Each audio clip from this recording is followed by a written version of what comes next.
welcome to our town hall here, and let's go to the next slide. My name is John Best. I'm the CEO and co-founder of Best Innovation Group, and as of today, we are celebrating 10 years, believe it or not, as a company. So I'm pretty proud of that. I'm proud of our team, and we've got a really interesting podcast coming out that we're going to talk about, which is I think very exciting for everyone. And so I'm looking forward to sharing a bit of that, and actually relates to what we're talking about today. So it should be of interest to everyone. But yep, 10 years in the business. How do you feel, Elliot? Do you feel like it's been 10 years? Feels like just yesterday we started. True. So for those of you that don't know, Elliot Cotto, who's on the call, is one of our co-founders. Thank you, Lauren. And he has been working with me since I was, I think, 18 or 19. And Elliot, you're just slightly older than me, I think 1 or 2 years. So Yeah, would have that been, part is a lot. Feels like a long time. let's go with like 30 plus years. And so needless to say, it's just a blessing to have worked in this industry with all the great people that are on all these calls, and just to have the opportunities that we do. And we don't take that lightly here at Big. It's one of the reasons we do these town halls and other stuff, is that we're trying to help. So we're certainly thankful for the folks that are here and the opportunities we get. That said, I don't know if Mikey's here. I can't tell. Doesn't look like it yet, but I know Mike is at the Correlation Conference. He sent his address. Yes, more importantly, we have the man here. That's the guy I was looking for, was Glenn Sarvati. Let's move to the next slide, because some of us have to be on one slide where it's just me and Mike, and but some of us have on our writer. I don't know if you guys know what a writer is, but Van Halen famously had in their contract, the band, that they would remove all the brown M&Ms and have a bowl of M&Ms with the brown ones removed. And what they were trying to say was, if it is that they don't find that bowl, they didn't feel like you read the contract. And this was in Glenn's writer. I will have my own slide. You will use this picture. And so here you go. So good job, Glenn. The picture's getting a little old. So yes, he does deserve his own slide. I agree, Cynthia. So we're certainly excited to have Glenn. And Glenn, we have a really cool topic, or not a cool topic. It's kind of a little bit of a scary topic today, but something I really just wanted to throw out there. Let's go ahead and move on, but we'll get to sponsors. Glenn, you want to take the first one? I hate doing our own company. Well, so. you just pretty much gave a pretty good overview. 10 years in business, helping credit unions, and here's 10 more. And I think we'll be talking a little bit about the Innovation Club and a lot of the other things you got going on as well. Yeah. And this podcast that comes out today, I think it's already out. Did you want to give just a little bit about that real fast?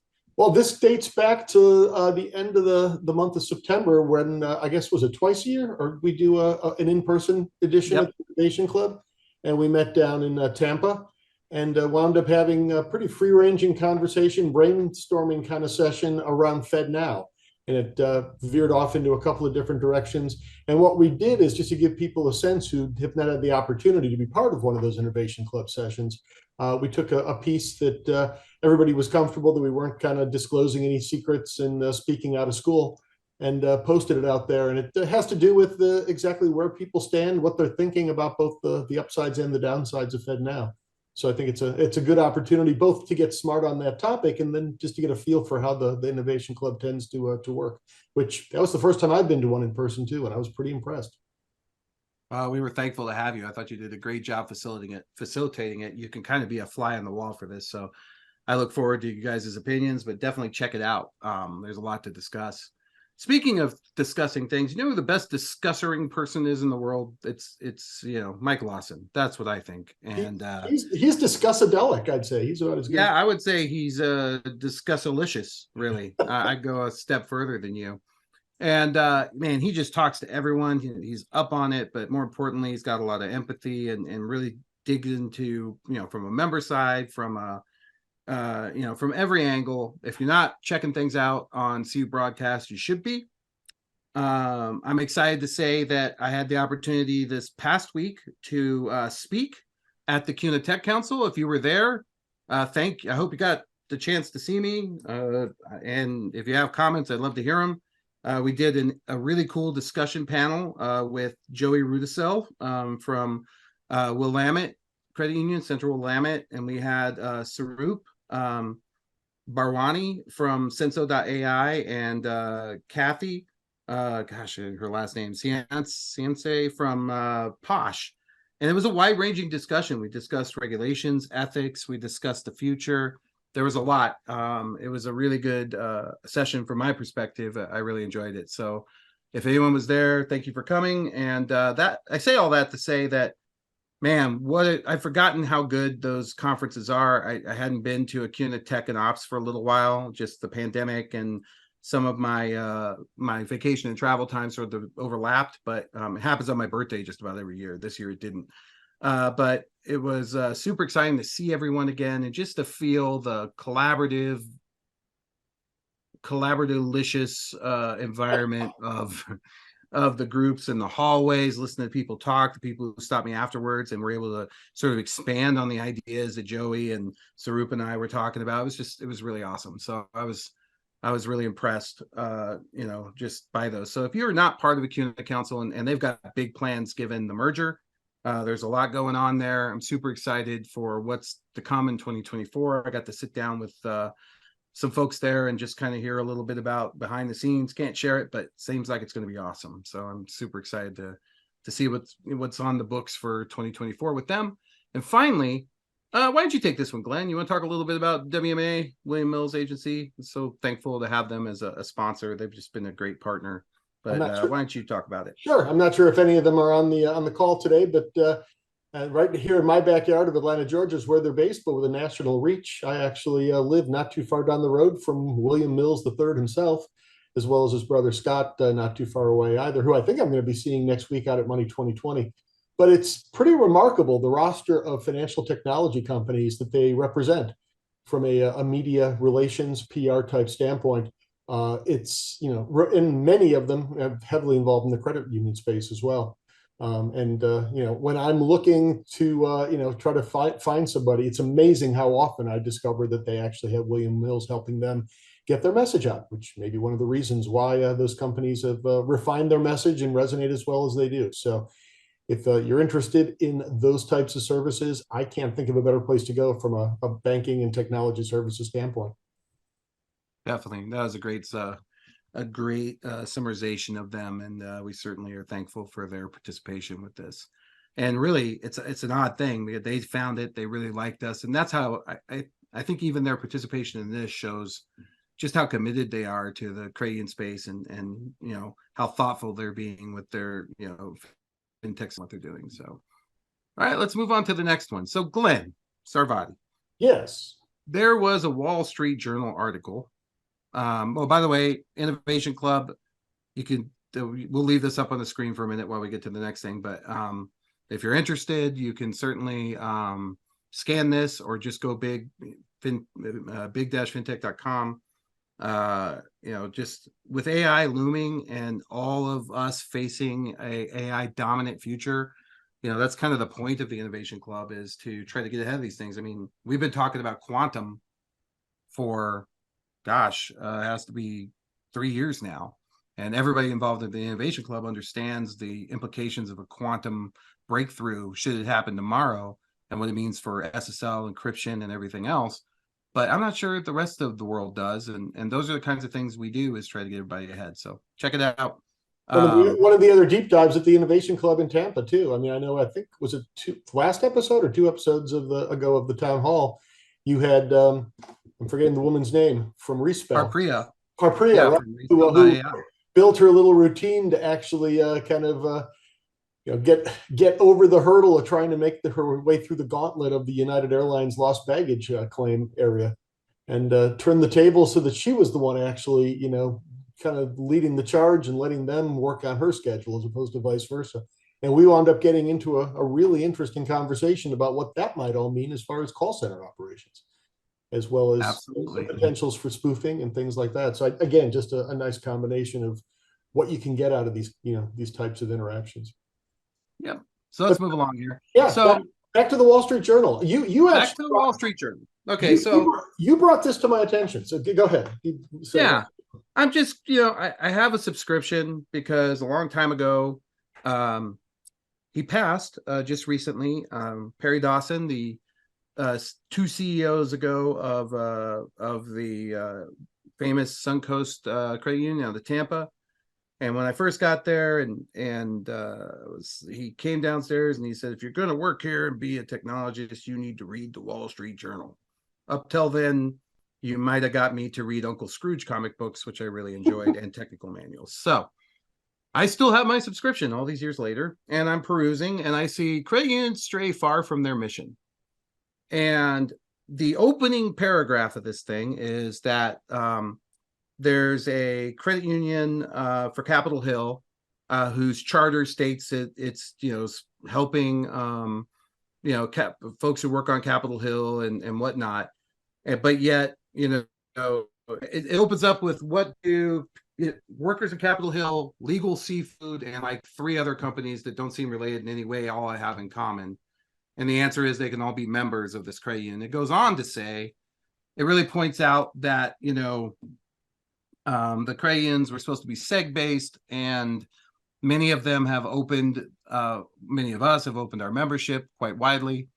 And the inference I got from it was that this was a piece that, and I realize some of you may not have access to the article, so I can't, post it, but I'm giving you the summarization.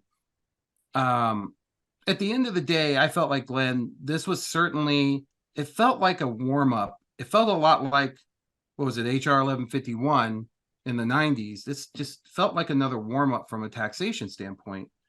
That was my take too. And I mean, I had a slightly different kind of caution flag on this one. Again, it was an opinion piece and not an actual article, just to be clear on that.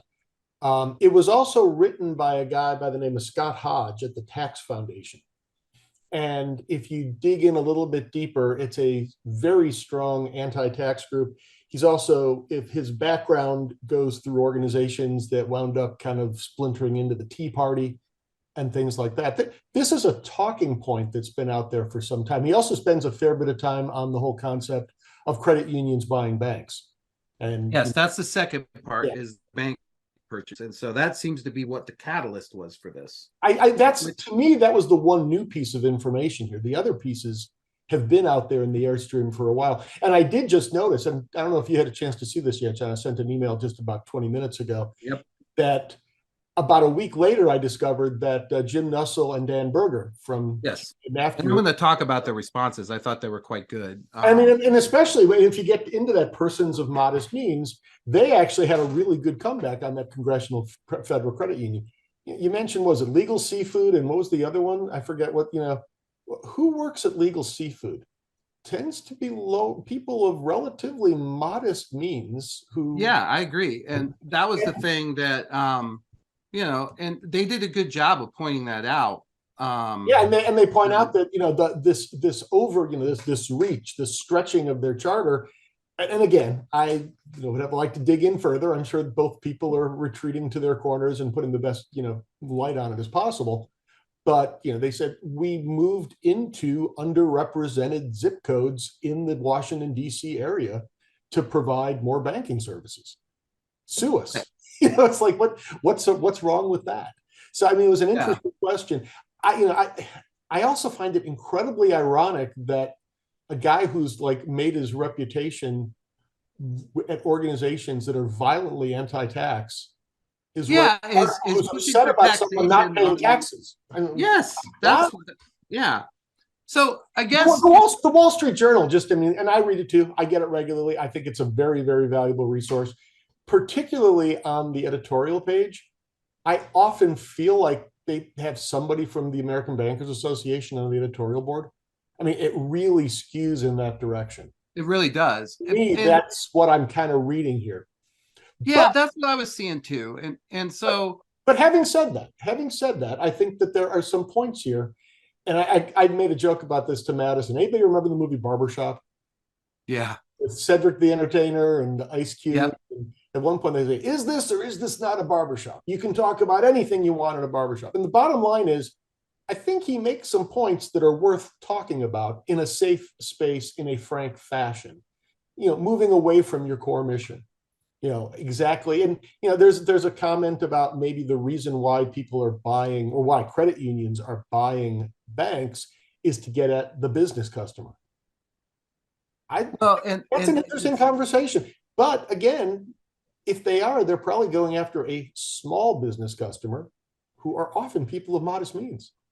Well, and interestingly enough, in Nussel's rebuttal, they talk about these banks actually starting to go out of business. And I think when they did the survey, most of them said, well, the reason that we wanted to work with the credit union to move it over is to help our staff keep their jobs and to help our customers / members continue to have service in that area. And they are often in low to moderate low to moderate income areas.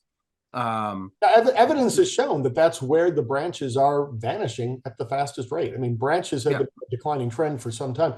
It's bizarre to me because when I look around my area, I see new branches going up all the time.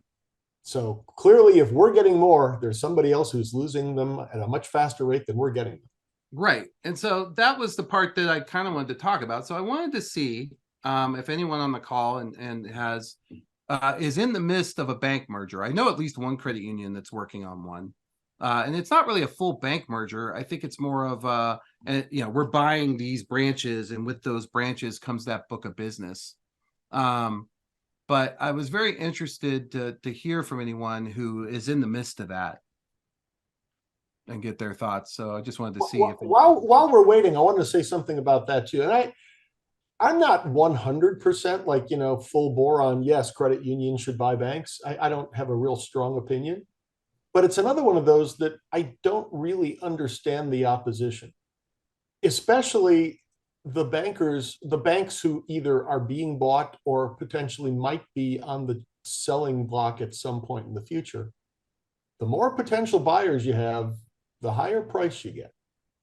So why would they be opposed to this?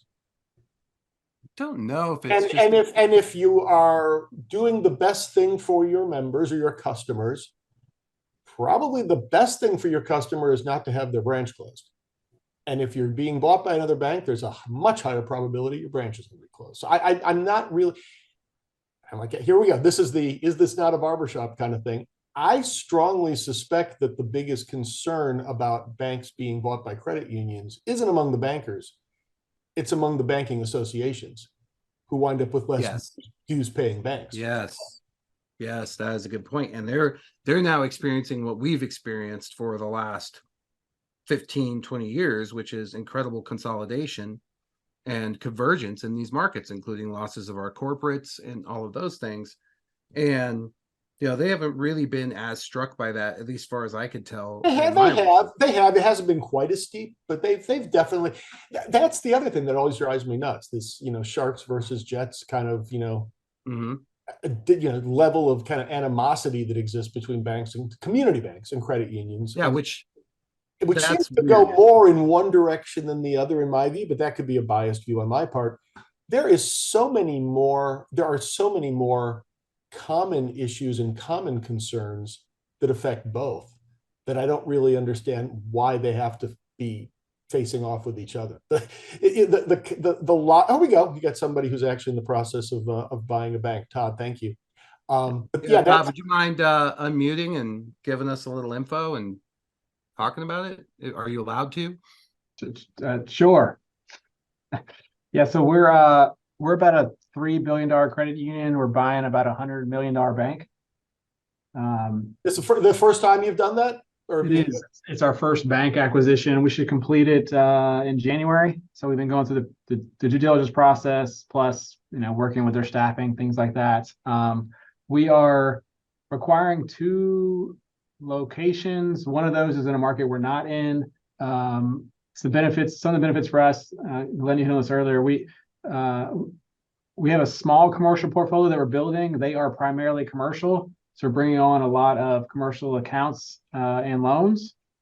And then also kind of one nice perk of this I didn't know even going in was their investment portfolio when it comes over to us from an accounting perspective, instead of being underwater like our investments and others, you actually get it at the value of the time that you bring it over. So you can sell it at, if you chose to, you could sell it at market value the day you acquire it and open up some liquidity.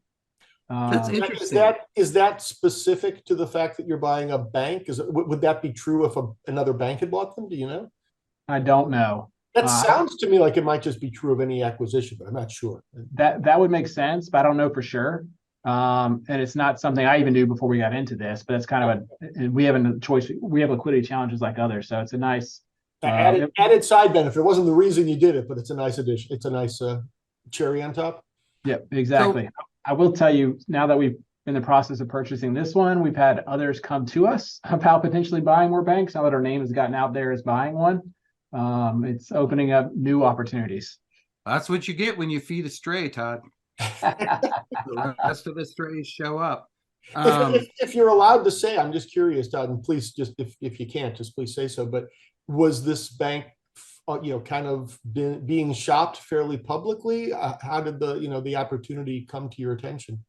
Yeah, we were competing against other banks to purchase it, and I think one or two credit unions that were also looking at it, so they were being shopped. Okay. Glenn, the thing I don't understand too for the banks is they're going to get better pricing and credit unions involved, and then also for in a lot of these bank acquisitions of other banks, they're getting stocks in that, and some of these guys want cash. So the benefit to credit unions are getting cash. They're not getting stocks in a new bank that's purchasing them. So a lot of banks, I think, like that too. So why the Banker Association are against it so much when their banks actually like it? That's a really good point about the cash versus the stock, because I'm thinking if anybody's got any basis to really grumble about this, it's the banks that you outbid. And the argument, and it comes up in the story too. Well, because of your tax-free status, you're able to bid higher because it's worth more to you. Whether you actually outbid in price or not, who knows? But if you were able to make an all-cash offer as opposed to a stock offer for the same price, I can still see why somebody would take that too. Yeah, it's pretty fascinating. So, Todd, does the original bank, in terms of the entity, you said you're buying two branches. In my experience, I've done one, and it was a purchase of like a couple branches, but the bank entity stayed intact. Is that true of this one, or are you completely buying the brand and everything? This bank is not going to stay intact. I mean, we're not going to use their brand or anything like that, but it's not staying intact. That's interesting. Well, thank you for being willing to speak up. If you don't mind, stay unmuted, because I think there's a couple other questions. But so, this seems to be a bit of a trend, Glenn. Well, it's interesting because yes, it is happening more than it used to. It's still a drop in the bucket compared to overall bank credit union, whether it's bank buying bank, credit union buying credit union. This is still the exception rather than the rule, which is why it gets publicity when it happens. But it is happening a bit more often than it used to. Yeah, it just seems like there's the opportunity there for that kind of growth, and the credit unions have realized, hey, we can absorb these things, particularly with the cores and the technology. I mean, if one of the things I was always marveling at, I got the opportunity to speak at length with Fifth Third's CTO many years ago on a panel we were on together, and I was marveling because when they do an acquisition, they don't call them mergers, but an acquisition, they don't try to sort of imbibe the other company's system. Instead, they take an approach usually of trying to hook them together, kind of like get a blimp and hook that to the Titanic and see if you can save both, the Hindenburg and the Titanic. But that was kind of their approach. And I wonder, Todd, you're not doing anything like that. You're not planning on keeping the banking system intact that they already have in play. But it does seem like usually there's some complexities because of the differences of the models on moving those things over, particularly around pledges and things like that. Yeah, we did an evaluation to see, was it because the bank is on a FIS core and we're Fiserv DNA. So we did an evaluation too, like is it worth what it would cost to pay FIS to help with this conversion, and we already have a tool with Fiserv DNA to make that switch over. Was it worth it or not? Because some of these smaller ones, some cases it's more efficient to just manually do it, which sounds crazy, but Oh yeah. I love it when they come to me and go, hey, what if it was only 10 members? I'm like, it doesn't matter if it's just one. It's still if we're trying to cover all the bases, it's still the same amount of programming. But you bring up a very good point. DNA actually, I wonder how many of these are DNA clients, because DNA is far more set up like a traditional banking system, particularly without the suffixes and other things, although they can do that now.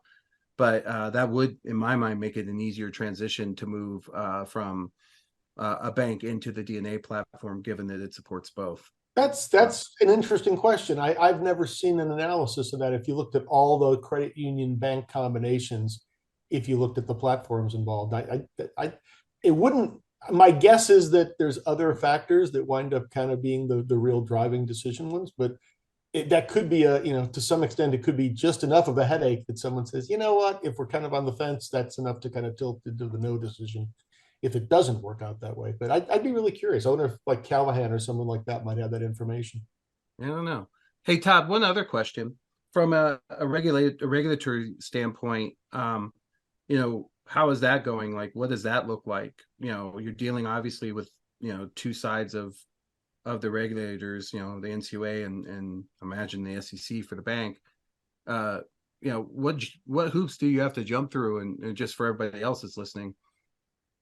Yeah, John, it's funny you bring that up. We have the NCUA is here now, not for our exam, but to review this bank purchase. And they are actually at the bank, their main location, reviewing documents. And so, yeah, obviously you got to get FDIC and NCUA approval. This has been our first one. We didn't know what to expect, but they have 3 examiners on site and 2 remote. At the bank. Isn't that a little like, I remember I saw a movie once where if you invite a vampire into your house, they lose their powers. Isn't that the way that works? Yeah, basically. We've been, we're, so like perspective, and we have our loan portfolio is like 2.5 billion. We're getting like 50 million in loans. Wow. And they're acting like we're gaining, 30% of our portfolio. I was going to say that the numbers you gave before, I was actually hearing 3% kind of uplift. It's really more like 2 if you look at the loan portfolio. Right. I mean, you could. You could affect that just by buying a book of loans from somebody as opposed to a whole bank.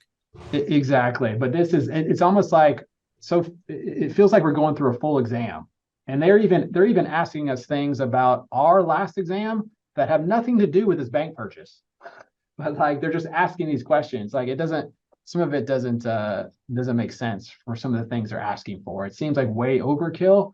And we thought maybe like our examiners, these were one of the first ones they'd done, but some of these guys have done 6 or 7 of these. And so they're asking for a ton of information. It's fascinating.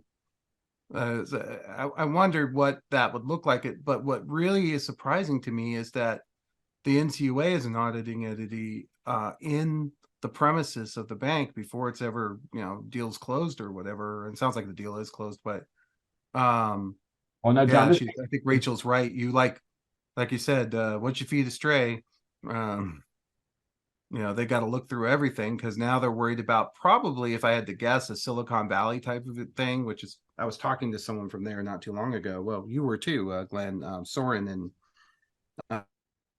And, the idea that, the interest rates, particularly around the investments, funny you should bring that up, turned into an issue in terms of the payoff, given what the Fed was doing, which is a nice transition to where I want to talk to you. I'm going to sort of lead this into the next discussion here, but if I can ask one more question, and I apologize because someone seems to have decided to cut down a tree across the street exactly at the time of this call. I don't know if you can hear. Probably the ABA. Well, that was kind of what I was going to ask about.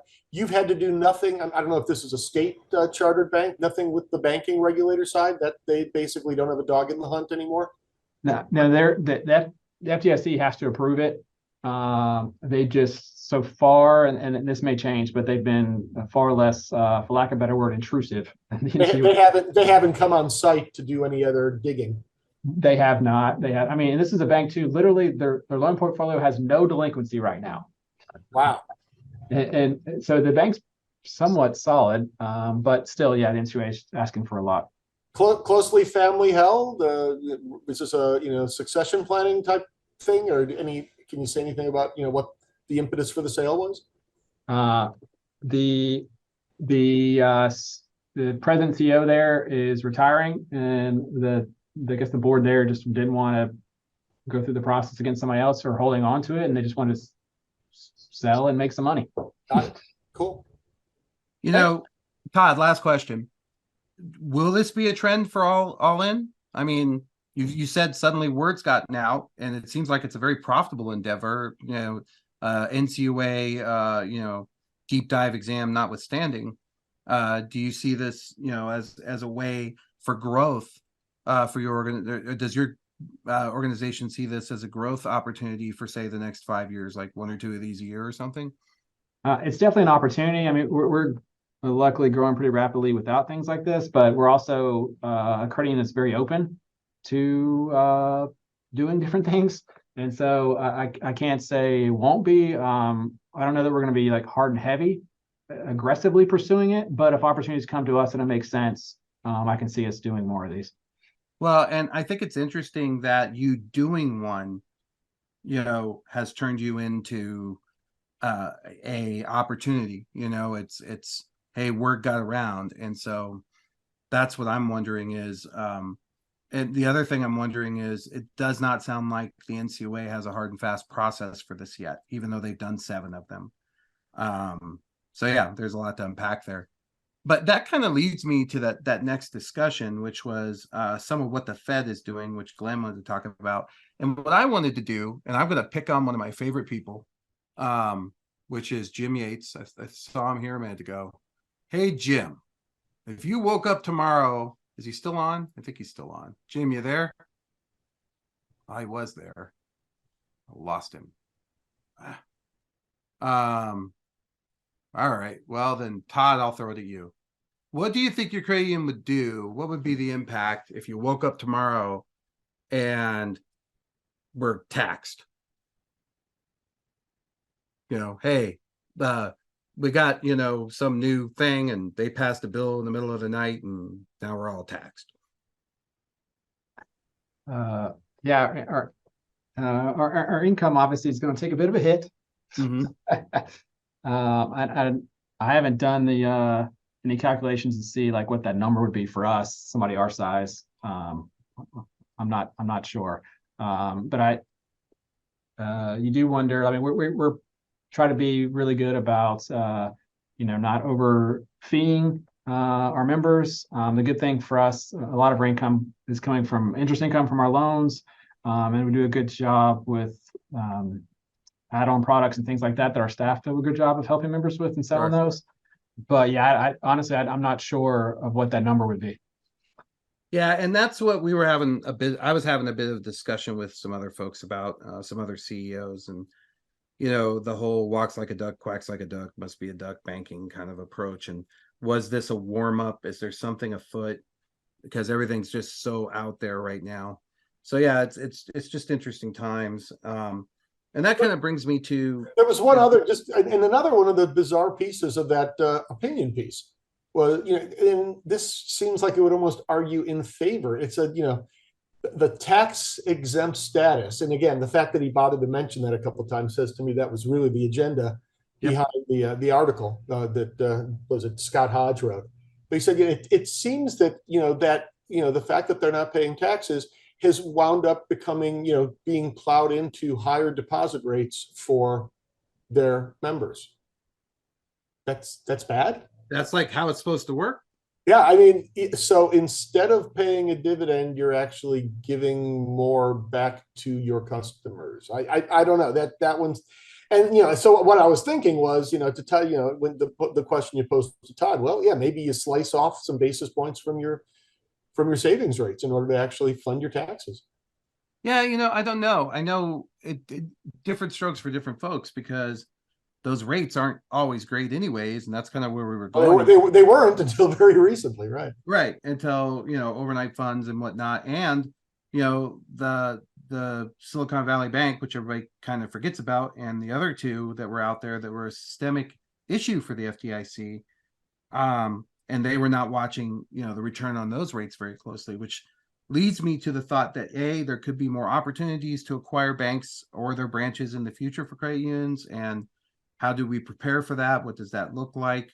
It would be lovely to continue to push the charter and what we do for credit unions for members, along those lines. And I would love to see that happen. I'd love to see those bank employees get into the fold and become part of the community. I just think all of that's good stuff. But I also worry on a couple different things. Glenn, this kind of comes back to the Fed. It comes back to a deterioration of non-interest income. I know, Todd, you mentioned people are doing good at selling things, but I worry that we're going to see some other things, shoes drop. One of them might be FedNow. We had a long discussion about that on the podcast that if you care to go listen to it. So Glenn, why don't you clue us in on the rate discussion you wanted to have, and we'll get some feedback and transition to there. Well, it's pretty much breaking news. I mean, I've heard rumblings that there was some suspicion this was coming for the last several months. The Fed is usually putting out some data around the trends in debit interchange, and it's been, for whatever reason, tardy this year. I think normally it comes out around July, and they haven't put it out yet. So the coverage, and there's a piece in payments.com today. There's also a piece in the Wall Street Journal saying that the Fed is having a meeting next week where they are going to discuss the possibility of changes to the debit cap, pursuant to the Durbin Amendment, which, after being put in place, hasn't moved for the last 13 years from the 21 cents plus 5 basis points. There's really not that much more detail, but the reporting seems to be pretty clear that that is in the direction of taking it down. And it doesn't say if that would be the fixed, cents per transaction, which would be my guess, or the basis points per, for the value being carried. That again, I mean, I think that the Fed has said in the past. Glenn, Yeah. as you know, I'm from Missouri. It's the Yeah. show me state. And so What do you want to see? What does that mean? I mean, I want to understand Go ahead. what I think the impact is, but I'm not sure what it is. I want to make sure I understand. Well, I mean, it's interesting because the Fed does put out, as the thing I could dig it out and send a link to people if they need, if you're not familiar with it, showing both for the exempt and non-exempt institutions above and below 10 billion, what the trends have been in terms of debit card pricing and the actual cost. And the Fed says that they have been documenting the fact that the cost to serve those transactions has been going down over time, which is not terribly surprising given that we continue to do more and more transactions. The fixed cost is getting spread over more transactions. But for whatever reason, they've yet to actually change the price. Now they're going to change the price. So it kind of happens, as opposed to this very gradual thing, it's going to be this one lumpy change that hits the bottom line on all the transactions all at once. Now, the way, the world works, especially in regulatory bodies, first they have to put it out for comment, then they got to put it out to a vote to the Board of Governors, then they probably have an implementation period. I will personally be surprised if this actually takes effect before the end of 2024. You've probably got at least one budget year before it starts hitting the P&L. But I think we've been saying all along, we can safely assume that interchange is going to continue to go down. We know that there's still conversations, if Congress ever can get back in session, that there's still the possibility of the Credit Card Competition Act, which would have an even bigger impact for credit card issuing institutions. But I think it's safe to assume at some point that the debit rates will go down. How much is that going to affect your P&L? Yeah, and that's, most credit unions in the analysis we've done for payments, about 20 to 26% of their non-interest income, and even in some cases their total revenue, is interchange, which is, I wake up every day, I put my pants on, I don't do much for it, right? It's just people using these services. Now that has changing. I don't know if you've noticed the trend towards the programming in the switches now to kind of do that under $50 debit transaction, which is in their favor, the pinless Yeah, debit the pinless. transaction. Yep. Madison, you Um, are on it today. I like that. I like that visual. What's Again, that? Oh yeah. And is this a link to the payments.com or to the Wall Street Journal? Payments anybody can get to. Yeah, it's the payments one. Yeah, I mean, So- the other thing that I find a little annoying yet again is the Wall Street Journal coverage is, I think they had $16 billion was the amount of money that quote unquote banks pocketed from debit fees. Yeah. It makes it sound like that Yeah. absolutely comes But just the thing is, to the bottom line. I mean, there's but that- obviously expense related. they're not taking into account the full, food chain of issuers, the network. Apple Pay gets its number now, Google, all of the hosting platforms that are doing the various wallets and so forth and so on up that list. I mean, that money's spread across a lot of different entities. Well, it's to me again, and this is just such a frustration is, it just speaks to a fundamental misunderstanding whenever you see the coverage of these things in the press. I mean, when merchants get upset about the pricing, most of it doesn't have to do with the 21 cents and 5 basis points. It has to do with all the processor costs of the middlemen that are coming in there, which are not many of which are necessary, but they just associate that entire with this one piece. And if anyone and thinks also it's gonna go delayed, down that much, I think they're sadly mistaken. well, and also delayed payment, right? Because that's really the dirty secret is, hey, we don't really care if you drop, if I'm the network, I don't really care if you do drop all of that, as long as I can not pay you for a couple of days and keep that money in an account. Because that's the overnight fees, and that's where the big money is on the float. And that kind of leads me to the second part of this discussion, which is, it seems like there are other challenges to this paradigm that could make all this moot anyways. And it seems like we're starting to see a lot of different payment options. We're looking at Venmo moving into this space. Others that are now starting to look at retail platforms and provide payment methodology. They tried before. I remember way back when Home Depot had a PayPal, and all of that failed, but it feels like now there's been enough change in the tech that we're seeing that. And what happens, like, for example, my understanding of the FedNow platform is that it is a instant payment. Like, it happens right then and there. Like, and it is hey, final. And it is final. It is irreversible. That's right. It's final. It is, you can't change it back. And so, could a merchant use that, Glenn?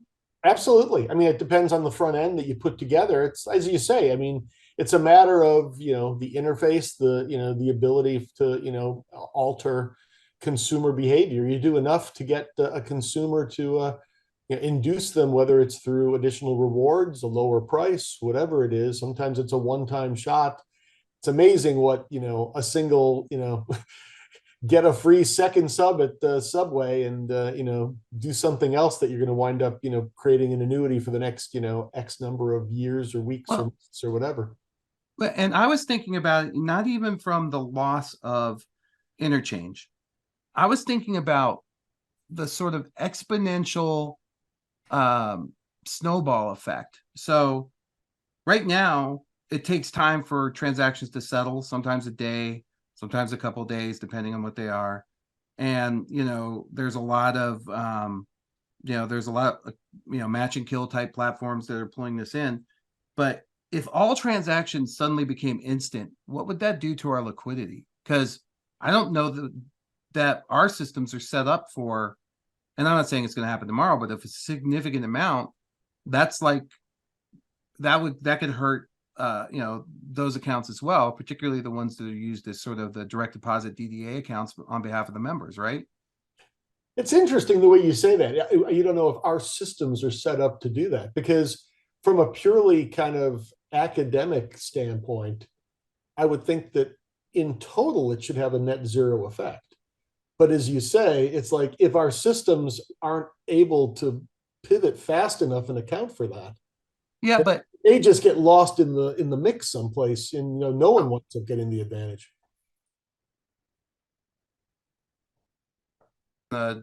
Liquidity, right? So if every transaction settled right in there, right with I was at that merchant, done, walked out the door.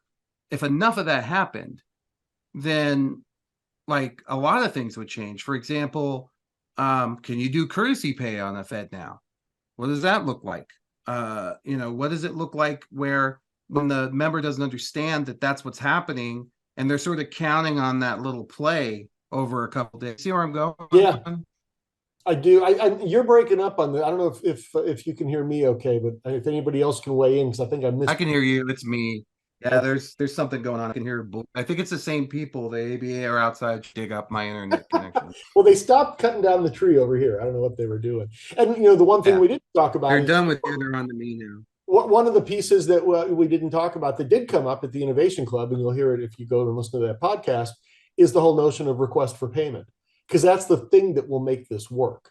Because it's a push process as opposed to a pull process, the way the money's pull moved. process. So if you're talking about, going to a cash register, the point of sale, and suddenly you owe $37.53, it's going to have to be the merchant sending you an invitation or a request to pay that money so that we can actually close the loop. And they know. But once they've done it once, have a link to that merchant, right? Presumably, yeah. I mean, it all depends on the interface and how it's set up, but I would. Is that not true? Oh no, I think you're right. I think you're totally right. But it all comes down to pricing again. Right now, FedNow is and RTP. Let's make sure that we don't leave them out of the mix, because they have pretty much the same functionality, through the clearinghouse, is significantly more expensive than ACH. And you can do a lot of these things. I mean, in other countries, and there's more people trying to do the pay by bank approach here in the US. And you could do some of those same things with ACH. It'll be interesting to see how that horse race plays out. But you and I discussed this, you, me, and McAllister, actually, John, that there are hidden costs of ACH. Like ACH actually has, it costs the institution all the work it takes to deal with OFAC and everything else I'm putting that through, as well as the security measures that presumably would just be out the window for a Fed now because it's handling it itself. That there's hidden cost to every single one of these channels. I mean, there's no question. Right, but this one could feel. I just feel like you know how I talk about revolution and evolution with regard to technology. I think this one could be revolution, because if I'm Walmart, I'm just thinking about Walmart and what Mike Cook has said in the past. Even adding a penny to any transaction adds, cost them a way where they could make this work and do a 2% or 3% discount and offer that to the Walmart app plus users or whatever, if they use this method of payment. And I also think that the Walmart goers would absolutely opt into that, given what we've seen from that. And then you look at. I always think back to the Target card. Yes. And Target gave 5%. I mean, and they actually overcompensated people for the amount of money they could save. To my mind, I don't know, maybe they're saving more money in the back office than I realized, but it's going to be hard to take away that 5% discount at this point. Yeah, but even them, they're still operating on the normal old float system where it takes a while for that money to get out of your account and into theirs.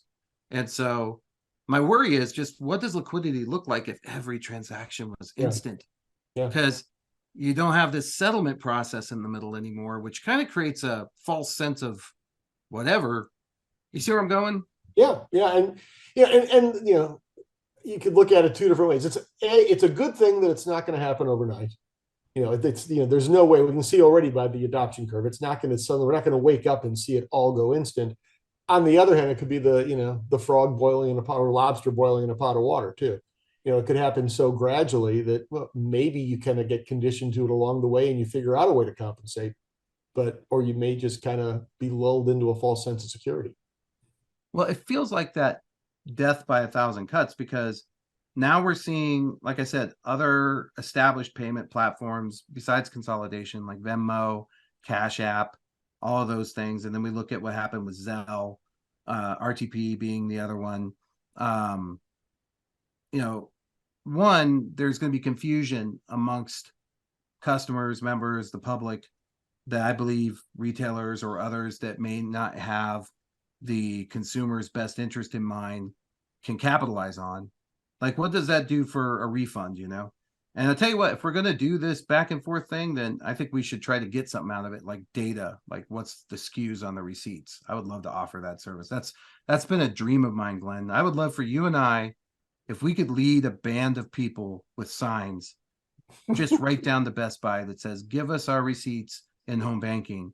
And as part of the 8583, which is the technology used, generally in the back end of merchant platforms, somehow we attach that receipt data so that when I go into home banking, I can see what I bought, not just the total.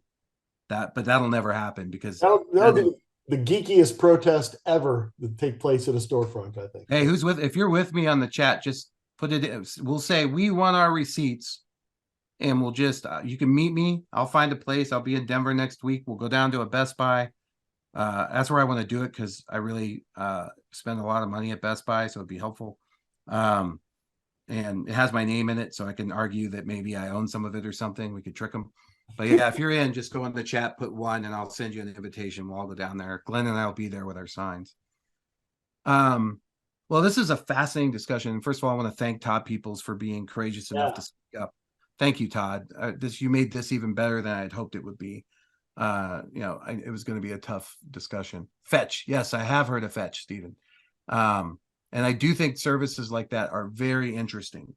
But they still require some work. This whole it's very much like if it's the one I'm thinking of. Stephen, why don't you unmute and tell us what that is? But if it's like the one I'm thinking of, it's like the trip platforms where you send your reservations in and it parses the email. But go ahead. Well, yeah, actually, can you guys hear me okay? Yes. I can perfectly. Beautiful. So Fetch, basically you take a picture of any of the receipts from any stores, restaurants, or anything you did. It goes through and analyzes either the SKUs or the UPCs and descriptions. And then based on whether or not those brands are participating in promotions or rewards, you get a certain number of credits, coins, if you will, for each item that you purchase or each receipt that you snap and share.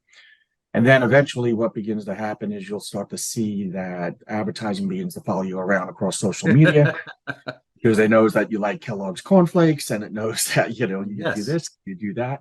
But I'm sure all that data is somewhere, and it also has the ability to go out, check email and Amazon accounts as well as Walmart.com accounts for .com orders, and you get credit for those. And then you can redeem the credits for coupons or Amazon gift cards, etc. So that's their lure, is to get you in that way. And then, they are reselling on the back end. And that's the part I'm fascinated by that because I've always been fascinated for 2 reasons. One, I think that, and I'm going to end with this controversial thing, Stephen, but I'll throw it out there. Somehow we have to monetize these digital channels. We can't just keep adding and adding and adding. The next one is going to be AI. It's good cost and not taking away, not shutting down the IVRs, not shutting down these older channels. And then, I've often thought that what would be a win-win would be if we could, we are what we buy, right? And you made a good point, like all the Home Depot purchases, you could pretty much, discern that I'm doing some sort of house upgrade or something, particularly with the SKUs and whatnot. But the idea that our members are already spending money at all these platforms, I don't think we've ever really married the opportunity of some sort of advertising inside of our digital banking platforms, which could be very, very profitable for us. But it's hard to get out of our way of thinking that, no, that would be horrible. But don't our members buy cars? And wouldn't Mercedes like to show the members that could afford Mercedes cars? And aren't we in the business of making loans? And so, but I digress. But I am going to sign up for Fetch because I want to play with it.